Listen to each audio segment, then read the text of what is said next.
Kemampuan manajerial dan kepemimpinan tingkat pertama yang presisi dalam memelihara Kamtibmas guna mendukung pembangunan daerah.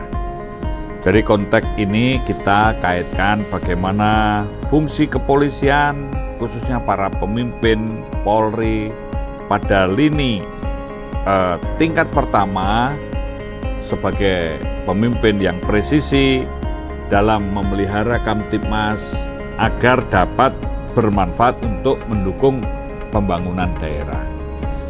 Melihat hal ini tentu yang nomor satu, kita melihat bahwa suatu masyarakat dapat bertahan hidup, tumbuh dan berkembang kalau ada produktivitas. Ini yang pertama. Maka kita juga menyadari bahwa pada proses produktivitas ini ada hambatan, ada ancaman, ada gangguan yang dapat merusak, menghambat, bahkan mematikan produktivitas itu. Sehingga diperlukan aturan, etika, norma, moral, hukum. Maka untuk mengajak masyarakat mentaatinya dan menegakkannya dibentuk atau dibutuhkan institusi yang menangani. Salah satunya adalah kepolisian. Berkaitan dengan hal itu, maka konteks kemampuan manajerial bagi seorang pemimpin ini sangat penting dan dibutuhkan. Karena mau tidak mau memanage ini menjadi bagian yang penting dan mendasar agar para pemimpin ini tahu apa yang harus dilakukan, apa yang tidak boleh dilakukan, bagaimana menjabarkan kebijakan pimpinan yang lebih atas dan mentransformasikan kepada anak buahnya. Nah, konteks pemimpin tentu kita berpikiran seorang pemimpin dia selain menjalankan kebijakan, dia juga mengambil kebijakan dan dia juga memandaikan. Karena pemimpin ini untuk mencerdaskan, untuk mengajak anak buahnya atau orang-orang yang bekerja di bawahnya ini memiliki kompetensi. Kalau kita sekarang mengacu kebijakan Bapak Kapolri berkaitan yang presisi. Nah, konteks presisi ini bisa kita jabarkan menjadi profesional, cerdas, bermoral dan modern. Karena ini bukan melihat pada konteks akronimnya. Akronimnya memang ada prediktif, responsibilitas, dan kita juga untuk ada akuntabilitas serta berkeadilan. Nah, konteks ini jabaran menjadi profesional, cerdas, bermoral dan modern. Artinya seorang pemimpin ini harus memiliki suatu keahlian berbasis kepada pengetahuan dan dia seorang pembelajar. Yang kedua, cerdas itu kreatif dan inovatif. Bermoral ini bertanggung jawab. Artinya dia bekerja atas dasar kesadaran, tanggung jawab dan disiplin. Apa yang dia pikirkan, katakan dan lakukan bisa menjadi ikon, bisa menjadi panutan, bisa menjadi contoh yang dapat dipertanggungjawabkan secara moral, secara hukum, secara administrasi, secara fungsional dan juga secara sosial. Modern konteks ini artinya dinamis. Nah, tentu apa yang dilihat seperti ini kita sadar. Pembangunan daerah ini adalah bagian dari refleksi upaya meningkatkan kualitas hidup masyarakat atau agar masyarakat ini bisa bertahan hidup, tumbuh dan berkembang. Apa yang akan kita pelajari tentu tadi sebagai prolog, kita juga harus melihat model pemolisian, polisi dan pemolisian. Polisi bekerja melalui pemolisiannya. Pemolisian merupakan suatu upaya atau segala usaha dan upaya yang dilakukan kepolisian pada tingkat manajemen maupun tingkat operasional dengan atau tanpa upaya paksa. Nah, padahal kita melihat kerja kepolisian pada ranah birokrasi dan juga pada ranah masyarakat.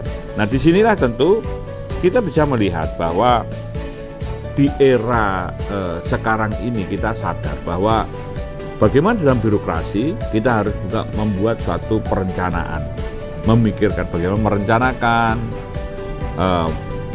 Dalam proses perencanaan run or lagdal atau prinsip-prinsip manajerial, perencanaan, pengorganisasian, pelaksanaan, dan pengendalian ini dibuat. Yang kedua adalah berkaitan dengan masalah kepemimpinan. Nah, ini di bidang administrasi ini juga ada kepemimpinan. Kemudian yang berkaitan dengan bagaimana mengelola, menata sumber daya manusia agar manusia ini bekerja sebagaimana semestinya, dia cerdas, dia bermoral, modern, profesional. Ini dilakukan. Baik itu bagaimana untuk edukasi, training, dan coaching. Selanjutnya, selain itu di bidang administrasi atau pekerjaan di dalam birokrasi, kita juga memikirkan yang berkaitan dengan sarana prasarana atau logistik atau kelengkapan atau peralatan yang dibutuhkan untuk kesatuan, untuk kelompok atau unit dan perorangan. Serta kita memikirkan bagaimana untuk yang berkaitan dengan anggaran. Ini bidang administrasi. Bidang operasional bagaimana untuk menggerakkan operasional yang sifatnya rutin, sifatnya khusus, ataupun kontingensi. Yang rutin tentu kita bisa melihat mengacu kepada kalender Kamtibmas, mengacu kepada Intel dasar atau Kirka Intel. Dan untuk yang khusus ini kita bisa melihat apa yang menjadi operasi kepolisian, baik yang terpusat maupun yang mandiri kewilayahan. Dan kita juga bisa melihat untuk kegiatan protokoler, kegiatan kenegaraan, kegiatan yang berkaitan dengan masalah politik, masalah lain-lainnya, atau kegiatan kemasyarakatan. Yang kontingensi ini kita melihat yang mungkin juga sifatnya emergensi atau kegawat daruratan, bisa dilakukan karena faktor manusia, faktor alam, atau faktor kerusakan infrastruktur. Nah, disinilah kita semua bisa melihat faktor manusia, misalnya ada teror bom, ada konflik dengan demo massa yang besar, atau konflik antar suku bangsa, atau yang lain sebagainya. Nah, karena faktor alam banyak, ada faktor gunung berapi, gempa bumi, tsunami, angin, topan, dan lain sebagainya. Banjir. Nah, kerusakan infrastruktur misalnya jembatan putus, jalan patah, atau kerusakan sistem-sistem yang lainnya. Nah, ini polisi harus siap bagaimana untuk memberikan pelayanan. Sistem K3I kepolisian harus juga siap. Berkaitan di bidang birokrasi, kita juga memikirkan kapasiti. Bagaimana para petugas ini punya suatu spirit untuk membangun citra. Karena pekerjaan kepolisian ini juga perlu trust, karena trust ini harus dibangun. Dan di ranah masyarakat, kita juga menyiapkan untuk yang berkaitan dengan bagaimana untuk kemitraan. Ini membangun smart power dan soft power. Bermitra dengan siapa? Bermitra dengan pemerintah, dengan DPRD, dengan media, dengan LSM, dengan pelaku bisnis, dan juga masyarakat sendiri, dan lain sebagainya. Ini bisa dikembangkan. Kemudian juga memberikan pelayanan kepada publik. Pelayanan apa yang disampaikan? Pelayanan keamanan, pelayanan keselamatan, pelayanan informasi, pelayanan hukum, pelayanan administrasi informasi, dan juga pelayanan kemanusiaan. Serta untuk problem solving, selalu memikirkan bagaimana melakukan pencegahan, dan kita juga memikirkan bagaimana seorang pemimpin ini untuk networking, membangun jejaring. Nah, ini ranah kerja pemolisian. Di sini pemolisian bisa dikontekkan pada yang berbasis wilayah, yang punya wilayah. Misalnya Mabes, Polda, Polres, Polsek, Pospol, Babin Kaptibmas punya wilayah. Nah, ada berbasis fungsi utama, fungsi pendukung, dan fungsional. Dan satu lagi yang berbasis dampak masalah. Akar masalah memang bukan urusan polisi, tapi ketika mengganggu keteraturan sosial menjadi urusan kepolisian. Ini yang dikerjakan oleh Bakop, karena ini harus menggerakkan lintas fungsi, lintas wilayah, dan lintas stakeholder. Misalnya masalah ideologi. Orang boleh saja mempunyai keyakinan macam-macam atau ideologi, tapi ketika menjadi ujaran kebencian, menjadi konflik, ini jadi urusan kepolisian. Politik, ketika ada pemilu, ada kampanye, menjadi permasalahan, jadi urusan polisi, dan lain sebagainya. Nah, konteks ini tentu di era sekarang kekinian kita memikirkan bagaimana secara elektronik atau e-policing. Nah, namun konvensional policing juga dilakukan. Konvensional policing, e-policing, bahkan kita di era pandemi perlu berpikiran untuk forensik policing. Nah, nanti kita bisa melihat. Konvensional itu boleh dikatakan model-model yang manual, parsial, yang seperti sekarang. Elektronik, maka dibangun back office, application, dan network. Yang semuanya ini menuju kepada recognize atau sistem inputting data. Yang bisa membuat model, menghasilkan algoritma, yang juga bisa membuat prediksi, antisipasi, dan solusi sebagai bahan atau dasar atau landasan pengambilan keputusan. Dan juga untuk monitoring, evaluasi, dan pemberian pelayanan yang prima. Forensik polisi kita memikirkan suatu permasalahan seperti era pandemi ini. Kita ada permasalahan dengan yang berkaitan dengan masalah virus. Nah, ini kita juga harus siap bagaimana polisi tetap memberikan pelayanan yang prima. Nah, tentu bagaimana kita seorang pemimpin dengan kepemimpinannya. Seorang pemimpin tentu memikirkan bagaimana seorang pemimpin ini memiliki suatu kemampuan untuk menggerakkan, mengajak orang berbuat baik, memotivasi. Bagaimana pemimpin yang presisi ini dapat diperlukan yang transformatif, membangun SDM yang berkarakter, membuat perencanaan yang visioner, pengorganisasian, sistem pengawasan dan pengendalian, sistem anggaran yang berbasis kinerja, dalam operasional mengimplementasikan pola-pola pemolisian tadi yang sudah saya katakan. Dan semua itu ada standar, ada SOP-nya, standar operasional prosedur, dan membangun terobosan-terobosan kreatif. Nah, ini tentu kita perlu pemimpin yang transformatif itu seperti apa?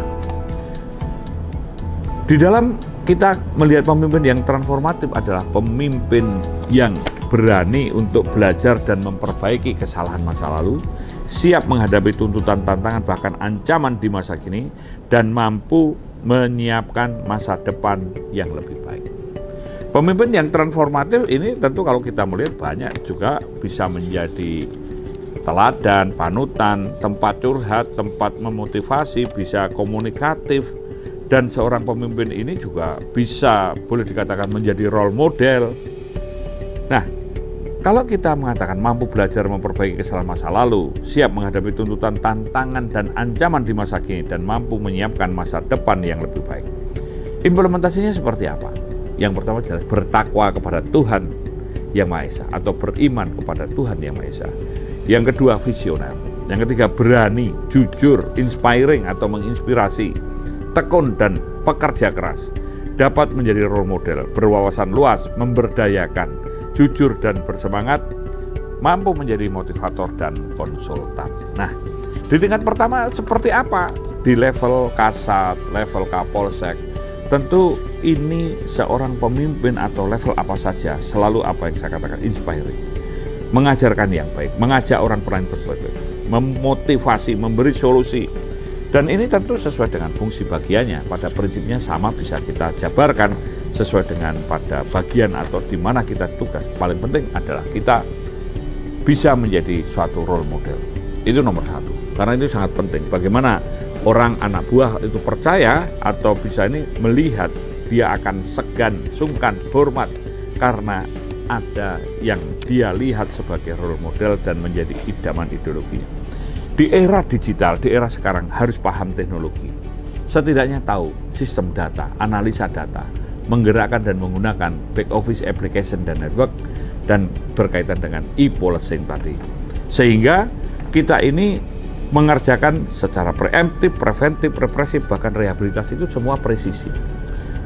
Presisi ini bisa dikatakan juga prima, cepat, tepat, akurat, transparan, akuntabel, informatif, dan mudah diakses.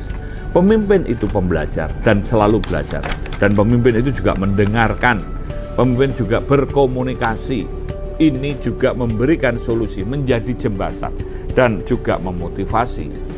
Dan pemimpin, sekali lagi saya katakan, menjadi role model, menjadi ikon dan simbol bagi anggota anak buahnya. Sehingga apa yang diinginkan secara manajerial maupun secara operasional, juga di dalam ranah masyarakat, polisi ini bisa menjadi ikon kecepatan, ikon kedekatan, dan ikon persahabatan karena keberadaannya aman, menyenangkan, dan bermanfaat bagi masyarakat.